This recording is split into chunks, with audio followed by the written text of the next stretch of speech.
வணக்கம். திருக்குறள் எல்லோருக்கும் வாழ்க்கை வழிகாட்டி. எந்த வயதிலும் எந்த நிலைமையிலும் இது நம்மை மெதுவாக நல்லதொரு பாதைக்கு அழைத்துச் செல்லும் நெறி. நாள் ஒன்றுக்கு 2 நிமிடம் மட்டும் கேளுங்கள்.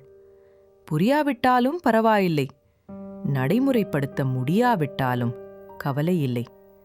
கேளுங்கள், மெதுவாக உங்கள் மனதில் ஒரு மாற்றம் உருவாகும். கடினமான நேரங்களிலும் கூட அது உங்களை அமைதியாக தூக்கும். உங்கள் வருகைக்கு நன்றி. லைக் பண்ணுங்கள், சப்ஸ்கிரைப் பண்ணுங்கள்.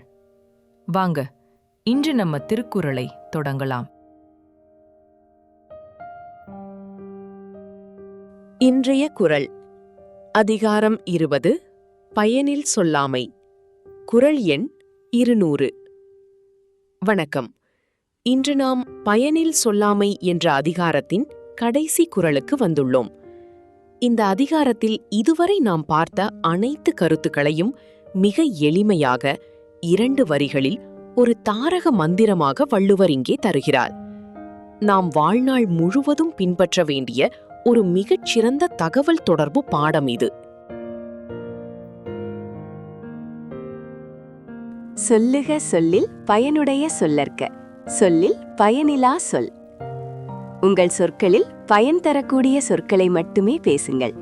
பயன் தராத வீண் சொற்களை ஒருபோதும் சொல்லாதீர்கள். உலகிலுள்ள மிகப்பெரிய சாதனைகளெல்லாம் மிக குறைந்த வார்த்தைகளில்தான் சொல்லப்பட்டுள்ளன. திருக்குறளே அதற்கு சான்று. 7 சீர்களில் உலக நீதியை சொன்ன வள்ளுவர் நம்மிடம் கேட்பது ஒன்றே ஒன்றுதான். வளவளவென்று பேசாதே, வாழ்க்கைக்கு என்ன தேவையோ அதை மட்டும் பேசு.